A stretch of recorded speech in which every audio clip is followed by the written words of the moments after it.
And we're back. Fellas, think we could listen to the radio on Hail Varsity Radio, presented by the Nebraska Lottery. Yes! That's awesome! Back to you, Hail Varsity, presented by the Nebraska Lottery. Dustin tweets in at Schmidt_radio. Northwestern Nebraska a year ago, 28-7. When Northwestern fumbled inside the 10, the game was never close. Totally agree with you, Dustin. It wasn't close.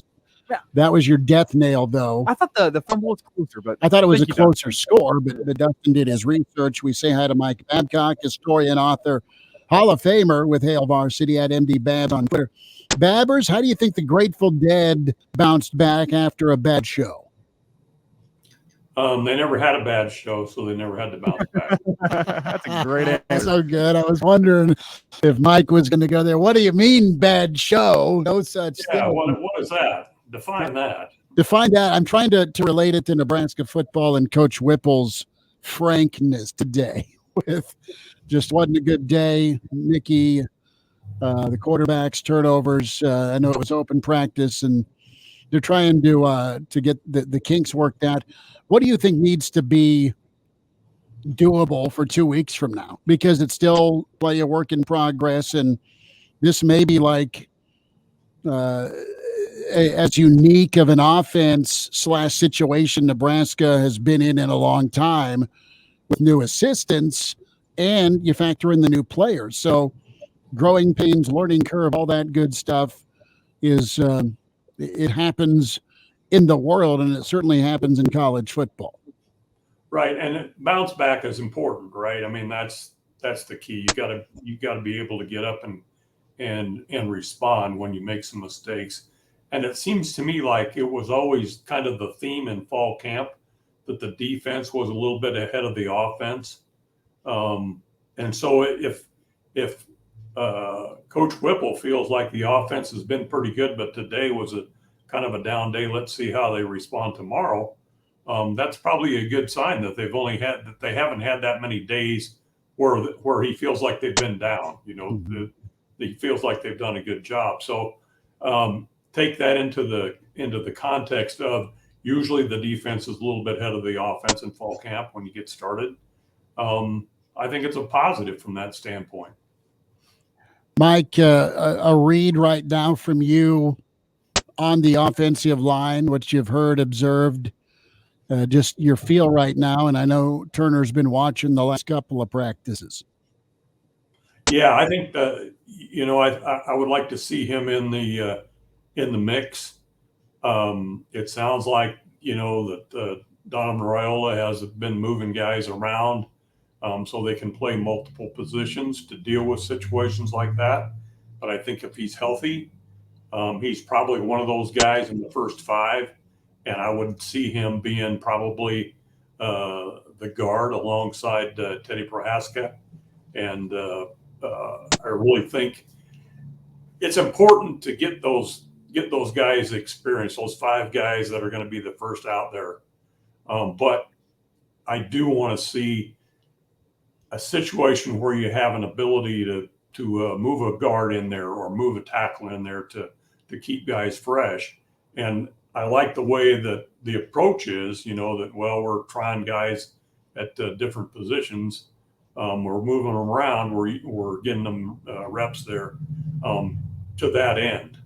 But the closer you get to that first game, the more specific I think you have to be with who's that left tackle, who's that left guard, who's the center, who's the right guard, who's the right tackle. I think you have to spend a little more time approaching it that way. Flipping them around is not what you want to do at that point. Yeah, Mike, especially along the offensive line, that understanding of knowing what the guy next to you is going to be doing and having that experience of playing next to is so huge. But really fast here, I want you to take us back to, say, late May, early June, post-spring football. We saw the offensive line obviously didn't have the best game during the spring game, but there was hope for the future that through a summer of conditioning and a fall camp under Coach Raiola, this offensive line could make some strides. And based on what you've seen and what you're hearing, are you more encouraged or more discouraged from that time as compared to now? Well, no, I'm encouraged. And, one specific is that Teddy Prohaska has been able to do some things, and he did some things in the summer to prepare himself, and he's looked pretty healthy. he's spoke at a post practice availability, and I think that's an important thing because I think he can be a really good player at that left tackle spot. Little concerned that Corcoran hasn't been able to get out there the last day or two, because I think he's an important part of that offensive line. But I do think that they have the ability, that Brock Bando talked about he and Trent Hickson being sixth-year guys and the experience that they had and the ability to lead. I think that's important in the offensive line, and I just think that the consistency. I have positive vibes about where the offensive line can be. If they can just stay healthy, that's the thing, and like we've said already multiple times, Corcoran is not in there right now. So they've got other guys that can fit in, but it's probably not quite the same. Babbers, a thought with the running backs. It looks like that Irvin and Grant are doing some nice things, and you still have Ramir that is getting work in the slot, but is also a leader on special teams. Saw footage from Aaron Sorensen, a Yant, doing his best bumper car to some of his tackling drills. So, what's the thought on the running back room right now? Well, now I think Whipple said that he'd like to have three of them, right? Wasn't that his comment today? Which, yeah, and as we've talked, you can have three maybe, but you got to have one guy that you can count on. That you're not. He might take more snaps than the other two guys. He might take most of the snaps. That's the kind of guy that you want to have there. I'm impressed with the discussion about Ramir and his willingness to be on special teams and do pretty much whatever it takes. I think he provides some kind of leadership on that offense because of his experience and because of what he's done. And I hope that he's not dismissed from the discussion at running back because of his experience and because of his willingness to do whatever he's asked to do. I think that's important. And if he's asked to be in the slot and he's asked to be on special teams, that's where he's going to be. Mike Babcock's with us from Hale Varsity. Mike, let's wrap with quarterbacks and Casey Thompson, Chubba Pretty. Do you think it's just more situational grooming, or do you think it's more with some of the reps being split at one with that quarterback room? I thought that was interesting what Coach Whipple talked about today, but Scott Frost said the other day that it's Casey Thompson's job to lose. I think that's still the situation, and Purdy is number 2 and Logan Smothers is number 3. It's tough on Smothers because there's a guy that started the game last year and was in a position to where he probably thought at that point, things change. I'm there.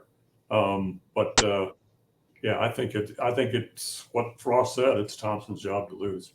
I think if there's one guy that'll be ready when called upon on that roster is Logan Smothers.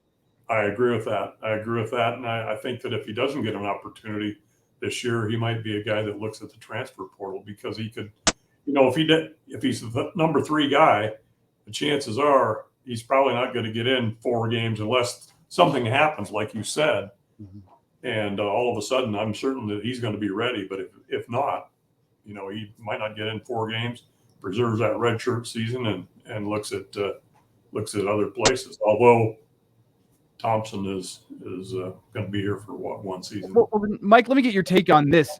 Do you think the gap is bigger between Casey Thompson and Chubba Purdy, or between Chubba Purdy and Logan Smothers? Because here yesterday, Logan's getting situational first-team snaps, as Schmidt was saying, and it does sound like that quarterback battle, while there still may be some fight, it's getting pretty close to being wrapped up, and Casey Thompson being your guy. Do you think that battle for the backup spot is getting close to being locked up as well? I don't know. I probably don't have enough information to say whether it is or it isn't. I hope it's not, because again, of what Smothers did last year, and because of he's been in the system, so he knows things from experience, having done them, that should put him in competition with Chubba Purdy. And, if that's the case, maybe he ends up being the number 2 guy. Or when they get in a situation where they need somebody because of his experience in a different system, obviously, but still, he has that experience, put him in there. But I don't think the competition is more distant between the second position and the first position. I think the first one is clearly Thompson, and then the competition is probably there. And I don't know, is Harburg in the discussion? If they want to do certain things, he's probably the guy that comes in and can throw the ball and do some things. So we'll see. But no, I don't. I think Smothers is still in the competition there for that backup job. Mike, I just have 90 seconds, but you spent a lot of time around Jack Pierce over the years, and Husker Nation lost a good one Monday. Yes, no question about that. Jack goes way back. I think Jack was the guy that recruited Andre Franklin, and I think that's where Jack came from. Just what a nice man. Just a nice man, and good at what he did. He was really a good recruiter, no question about that. And I was just sad. Yeah, it's a sad thing. It's like Don Brown always said, you got to be a tough SOB to get old. And part of getting old is seeing your friends that are no more. Well, Mike, appreciate your thoughts on Jack. We'll get caught up again next week as we talk some more Husker football, fall camp, getting ready for Ireland. I always appreciate you, my friend.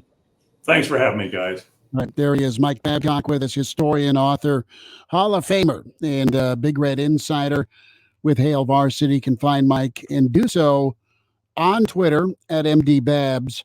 So we'll talk and switch gears to a little golf and probably mix in a little bit of football with Mike Schuhart from Wilderness Ridge.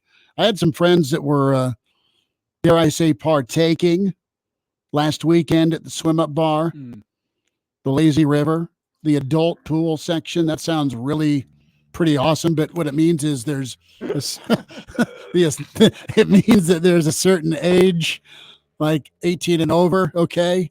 Again, that sounds bad too. I'm just going to stop talking. We'll get to the clarification, Shuey. What is this adult pool you have? Adults only pool you have at Wilderness Ridge, the Aquatic Center. That's not very, very nice. Mike Schuhart's on the way. Tim Brando, hour 2.